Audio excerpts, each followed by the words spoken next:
বাতের ব্যথাটা মানে লোকজন যখন 50s এ ঢুকে যায় তখন জিনিসটাকে ক্যাজুয়ালি নেওয়া শুরু করে, যখন 80s এ যাওয়া শুরু করে না তখন ওরা লিটারালি বিছানাগত হয়ে যায়। তো এবার এই বাতের ব্যথাটা মানে তুমি যদি দেখো প্রত্যেকটা ঘরে ঘরে দেখতে পাবে। তো ওটাকে যদি একটু ঠিক করতে লাগে বা এভাবে বলতে পারো যে ওই জিনিসটাকে যদি একটু নালিফাই করতে লাগে, তাহলে কি করা যেতে পারে?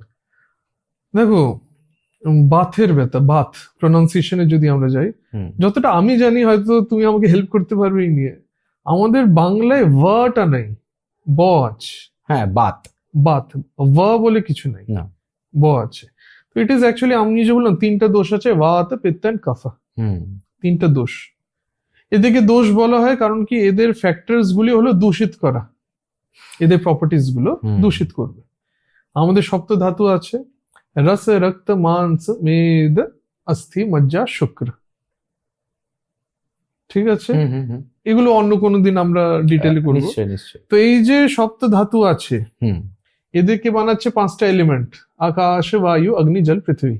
ঠিক আছে, তো এদের একটা কম্বিনেশনে কাজ করে, এদের ফর্মেশন ওর উপরে ডিপেন্ড করে, যেটা এমব্রিওলজির পার্ট, আয়ুর্বেদিক এমব্রিওলজি পার্ট। তো এই যে 3টা দোষ, বাত, পিত্ত, কফ, বাতটা হলো প্রধান দোষ, he is the don, he is the biggest, the strongest one. তারপরে আসে পিত্ত এন্ড কাফা, তারপরে পিত্ত, কফটা হলো সব থেকে কম। বাতের নাম্বার অফ ডিজিজ অনেক বেশি। বাত হলো ব্যথার কারণ, pain. So anything is happening, Baat তো হ্যাঁ, ওটা আছে, বাত ইনভলভ আছে। তো ব্যথার মেইন কারণ যখন বাত, তখন অটোমেটিকলি যখনই ব্যথা হচ্ছে, বাতের ব্যথা। কথাটা বুঝছো?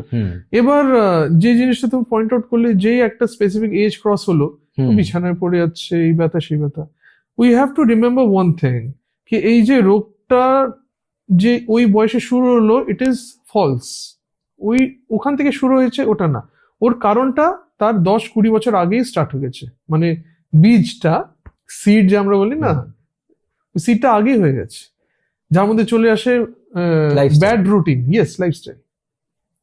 আমার কাছে যে পেশেন্টরা আসে 50-60-র মধ্যে, যাদেরই ব্যথা, আমি যখন হিস্ট্রি নিই তখন বলে যে আমি শরীরে খুব টর্চার করেছি, আনটাইমলি খেতাম, রাত্রে এত মাংস খেতাম, তখন খিদে লাগতো, রাত জাগতাম, এই করতাম সে, মানে যদি লিস্ট বানানো যায়, ওরা নিজেই অ্যাডমিট করে যে এই ভুলগুলো তো করেছি। So what you are investing in your adolescence and ওই টাইমে, ওটা পরের দিকে নিজের ফলটা দেখায় when you are entering into your 60s and 70s. You go and meet any person who was an athlete, footballer ইয়া ক্রিকেটারের কাছে যাও, হকি প্লেয়ারের কাছে যাও, যে আজকে 60-70-এ, দেখো ওনার শরীরে কি প্রবলেম আছে। ইউ উইল ফাইন্ড ওনার হার্টবিটটাও স্লো, ওনার বিপিটাও ওয়েল কন্ট্রোলড, ওনার মধ্যে এখনো স্ট্যামিনাটা আছে। কারণ কি, উনি নিজের যৌবনাবস্থায়, অ্যাডাল্ট টাইমে বডিটাকে খুব স্ট্রং রেখেছে, ওনার ওইসব ছিল, মানে গুড সেলফ কেয়ার খুব ভালোভাবে ওটাতে ধ্যান দিচ্ছে। You go to any defence person, Indian air force, Indian army, Indian navy, যারা রিটায়ার্ড, দেখো ওদের কত প্রবলেম আছে কম্পেয়ার টু সিভিলিয়ান্স।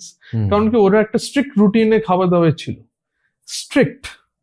তো যখনই আমরা স্ট্রিক্ট হব আমাদের খাওয়া দাওয়া নিয়ে, লাইফস্টাইল নিয়ে, আমাদের বয়স্ক সময়টা বাতের ব্যথাটা থেকে আসবে, কিন্তু আমাদেরকে একদম ফ্রেজাইল করবে না, মানে একদম বিছানায় ফেলবে না। এটা সত্যি কথা। আমাদের শরীরের মধ্যে কনস্ট্যান্টলি একটা ডেসিপেশন হচ্ছে, entropy, dissipation, energy, anabolism and catabolism. যখন অ্যানাবলিজম কম থাকে, ক্যাটাবলিজম বেশি থাকে, তখন অটোমেটিকলি শরীরটা ডিস্ট্রয় দিকে যাচ্ছে। আর এটা সত্যি কথা, the one who has come has to leave someday, এটা সত্যি। কিন্তু how to live in pain, in grief, in bed, or function করতে করতে গেলে, এটা আমাকে লাগে অনেকটাই যারা শুনছে ওরা বলবে যে না ভাই ভালোভাবে মারা গেছে, অত পেইন হয়নি। তো ওটার ইনভেস্টমেন্ট এখন করতে হবে, গুড লাইফস্টাইল, গুড ডায়েট, এগুলো মেইন। আমি মেডিসিনে তো যাচ্ছিই না, এই দুটো জিনিস যদি কেউ ঠিক করে, অটোমেটিকলি সব জিনিস ঠিক হবে।